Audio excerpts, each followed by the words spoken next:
Halo anak-anakku, berjumpa kembali dengan Bu Siska, masih di pembahasan soal PPASPD ketiga untuk mata pelajaran matematika dari Kabupaten Sleman.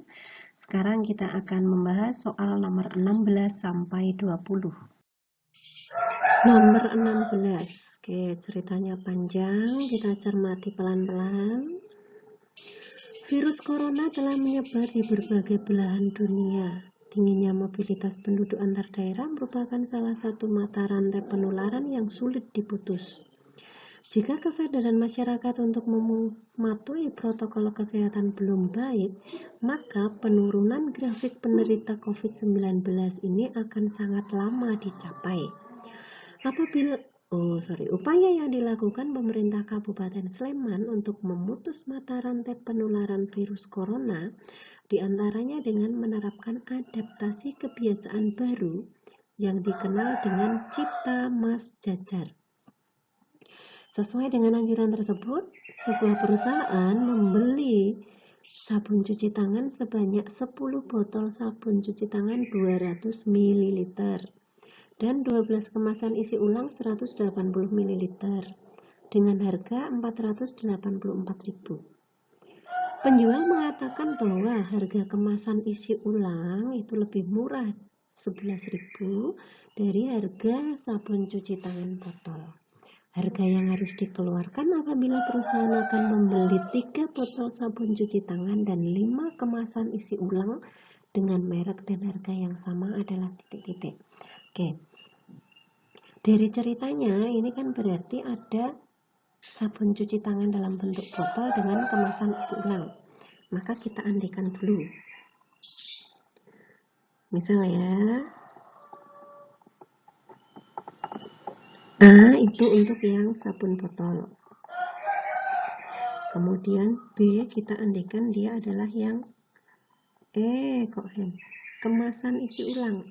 Kemasan isi ulang.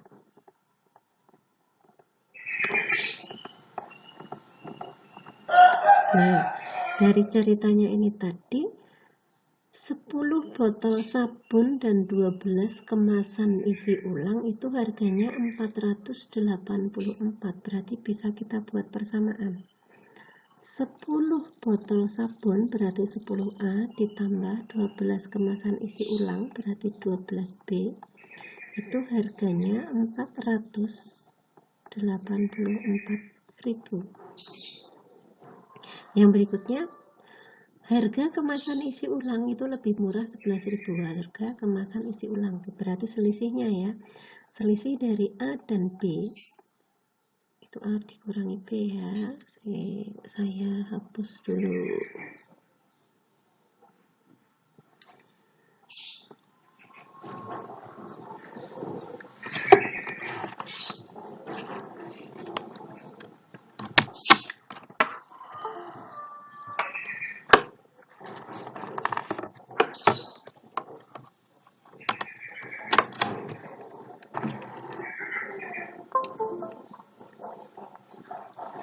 Dikurangi, nah sama dengan 11.000. Oke, kita lihat ini jadi ada dua persamaan, berarti kita bisa menggunakan eliminasi. Kalau kita mau mencoba sekarang mengeliminasi A, kita lihat ini karena variabelnya belum sama berarti kita samakan, masing-masing bisa kita jadikan 10 ya, berarti yang atas kalikan 1, yang bawah kalikan 10. Berarti ini yang atas tadi kan tetap karena dikalikan 1.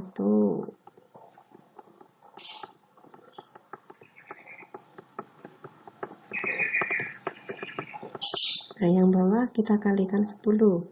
Berarti menjadi 10A dikurangi 10B sama dengan 110.000.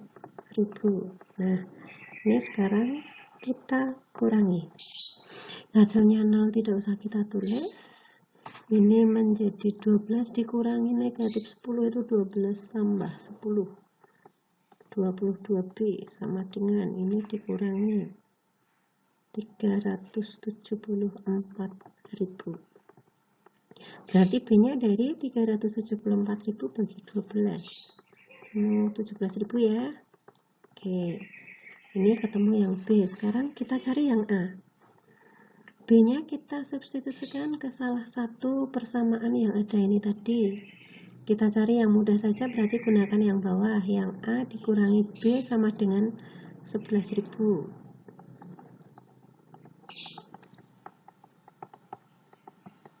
Nah, ini B-nya kita gantikan ke sini. A dikurangi 17.000 sama dengan 11.000. Berarti A-nya itu dari mana? 11.000 ditambah 17.000 berarti 28.000. Oke, ketemu A, ketemu B. Sekarang yang diminta dicari ini harga yang harus dikeluarkan apabila perusahaan akan membeli 3 botol sabun cair dan 5 kemasan isi ulang. Berarti yang kita cari adalah 3A ditambah 5B. A dan B-nya kita ganti. 3 kali 17.000 tambah 5 kali 28.000 menjadi 84.000 ditambah 85.000. Hasilnya berapa? 169.000.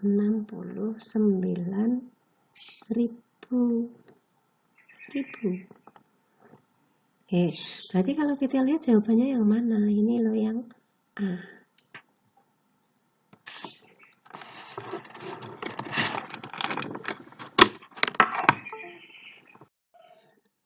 Nomor 17. Diketahui persamaan X pangkat 2 tambah 2NX tambah 2 plus 20 sama dengan 0. Agar persamaan kuadrat tersebut mempunyai akar penyelesaian tunggal, maka nilai N yang memenuhi adalah titik-titik. Nah, di sini syaratnya N-nya bilangan bulat negatif. Berarti dari persamaan yang diberikan, yang X pangkat 2 tambah 2NX tambah N plus 20 sama dengan 0, kita tentukan dulu ABC-nya. Persamaan kuadrat itu kan dia AX pangkat 2 plus BX plus C sama dengan 0. Nah, kita lihat ini A berarti sesuai yang di sini 1 ya. B-nya sesuai dengan ini loh 2N. C-nya berarti sekian ini semuanya. Nah, sekarang penyelesaiannya itu tunggal. Penyelesaian tunggal itu artinya apa? Akar penyelesaian tunggal. Berarti nilai dari diskriminannya dia adalah 0. Nah, D sendiri mencarinya dari mana? B pangkat 2 dikurangi 4AC. Nah, ini harus sama dengan 0. ABC-nya tadi kan sudah dicari. Kita masukkan. B-nya 2N. A-nya tadi ini 1. C-nya ini N plus 20. Nah, kita selesaikan. Ini dipangkatkan 2, 4N pangkat 2. Ini dikalikan, berarti menjadi 4 kali 1 kali N, 4N. 4 kali 1, 4. Dikalikan ini 20, berarti negatif berapa? 80. Sama dengan 0. Nah, kita lihat ini ada faktor yang sama, 4. Berarti semua kita bagi dengan 4. Menjadi N pangkat 2 dikurangi N dikurangi 20 sama dengan 0. Ini kita faktorkan. Setelah difaktorkan, nanti kan ketemunya dia N plus 4 kali N min 5. Nah, dari sini berarti N plus 4 ini nanti sama dengan 0 atau N min 5 sama dengan 0. Dari yang pertama dulu berarti N-nya berapa supaya jadi 0? Dia adalah negatif 4. Kemudian yang kedua ini berapa? Dikurangi 5 hasilnya 0, berarti 5. Nah, tadi N-nya itu kan dia bilangan negatif. Negatif kan berarti yang ini, negatif 4. Berarti yang A.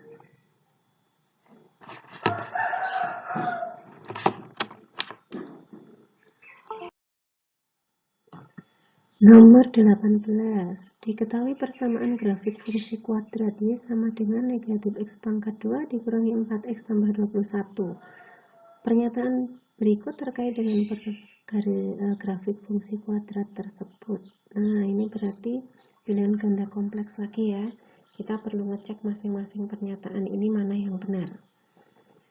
Persamaannya, ingat persamaan umumnya itu kan Y sama dengan AX pangkat 2 plus BX plus C. Nah, sedangkan dari yang diketahui Y sama dengan negatif X pangkat 2 dikurangi 4X tambah 21. Berarti kan ini A-nya nilainya negatif 1, B-nya nilainya negatif 4, C-nya nilainya 21. Nah, sekarang kita cek pernyataan pertama. Sumbu simetri grafik fungsi kuadrat tersebut adalah X sama dengan negatif 2. Nah, sumbu simetri berarti dicari dari X sama dengan negatif B dibagi 2A. Kita hitung. Negatif B-nya itu negatif 4, berarti negatif dalam kurung negatif 4 per 2 kali A-nya adalah negatif 1. Menjadi 4 per negatif 2 sama dengan negatif 2. Negatif ya. Negatif 2, kita lihat. Oh, ternyata benar. 1 benar. Sekarang kita cek yang I2. Titik balik optimum itu berarti X, Y ya. X, Y. X-nya kan sudah ketemu ini, negatif 2. Berarti kita tinggal menghitung Y-nya. Nah, karena X-nya tadi sudah dihitung, sekarang Y-nya untuk menentukan nilainya berapa, masukkan saja ke persamaan yang sudah diketahui. Setiap ketemu X ganti dengan negatif 2. Berarti menjadi negatif 2 kuadrat dikurangi 4 kali 2 ditambah 21.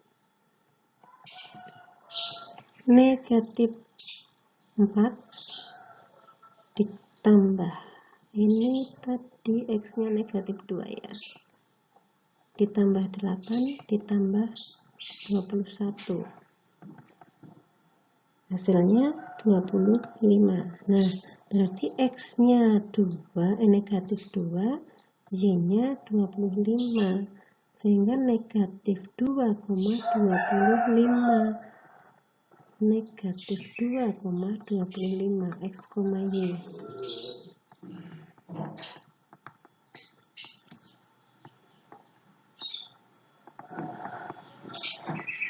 Nah, kita cek ternyata yang kedua benar. Nah, ini sudah mendapatkan ada 2 pernyataan, kita hitung benar. I1 dan I2, kita cek dulu di pilihan, ada nggak I1 dan I2? Oh, ternyata di A, berarti A inilah dia jawaban. Nomor 19. Ini berkaitan dengan sudut. Sudah ada gambar, kemudian diberikan pernyataan, berarti pilihan ganda kompleks lagi. Kita cek dari yang I1. Nilai X yang memenuhi adalah 67. X-nya ada di sini ya. X-nya di sini. Nah, kalau kita lihat X ini ternyata dia dalam sepihak ya dengan 105. Berarti ini dicari dari 180 dikurangi 105. Hasilnya berapa? 75. Benar enggak? Oh, salah. Berarti I1 nanti bukan jawabannya, bukan yang benar. Sekarang kita cek yang I2. Besar sudut ABD. ABD. Oh, berarti sekian ini. Warna yang berbeda. ABD itu sekian ini. Nah, sekarang Kita berarti perlu mencari ini yang di atas. Karena kalau yang ini kan tadi sudah ketemu 75, sekarang ini yang di atas. Caranya bagaimana?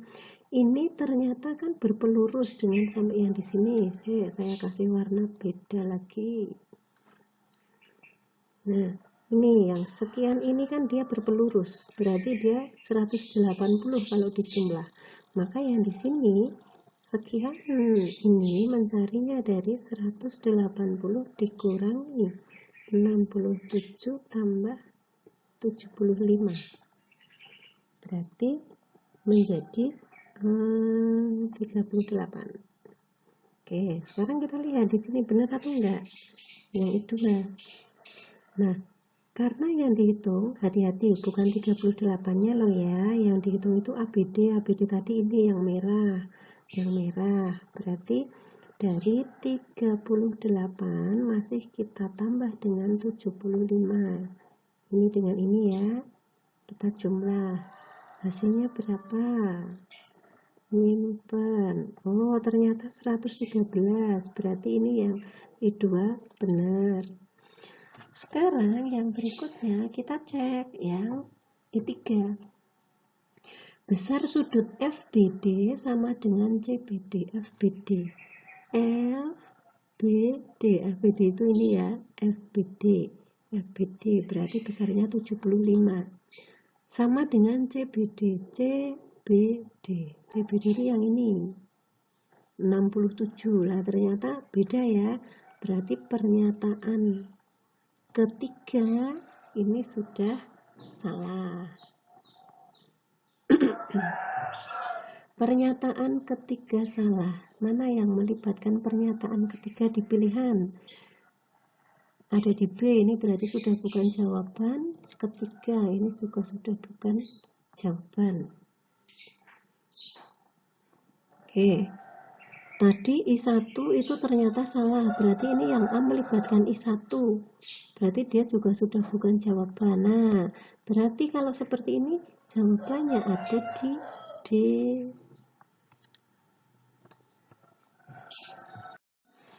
Nomor 20. Wah, kalau melihat gambarnya sepertinya rumit sekali ya. Tapi coba kita cermati dulu. Diketahui jajar genjang PQRS, alasnya 24, berarti sekian ini ya, ini 24. Tingginya 18, tingginya itu berarti ini loh yang ST, dia 18.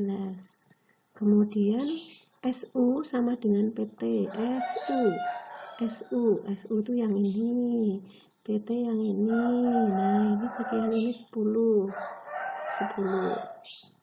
Maka luas RUVW ini ya yang diarsir ya. RUVW berarti yang diarsir. Arsiran. Nah, sekarang kita lihat RUVW ini kalau dari bangun ini potongannya kita lihat lah ini saja. Bangun ini loh. Nah, bangun apa tuh ini?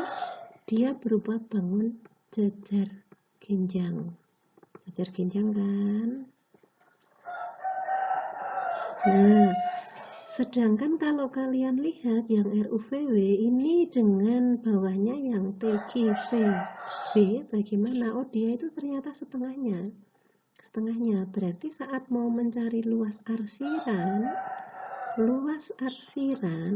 itu sama saja setengah dari luas jajar genjang. Jajar genjangnya yang mana? Jajar genjangnya yang mana? Dia setengah dari ini, jajar genjang TGRU.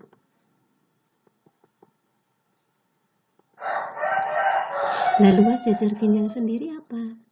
Dia kan alas kali tinggi. Nah, sekarang dilihat alas tingginya yang mana? Alas dan tingginya. Sekarang dicek dulu. Alasnya itu kan berarti ini loh, ini teki ini alasnya. Lah tingginya yang mana? Tegak lurus dengan teki mana? Ada tanda siku. Oh, ini berarti ST. Berarti alasnya itu teki, tingginya ST. Nah, PQ-nya berapa? Dilihat. Kalau PQ sendiri 24, PT-nya 10. Berarti ini kan dari 24 dikurangi 10. Sehingga 14. Nah, PQ-nya panjangnya 14. ST-nya berapa? Ini sudah ada 18.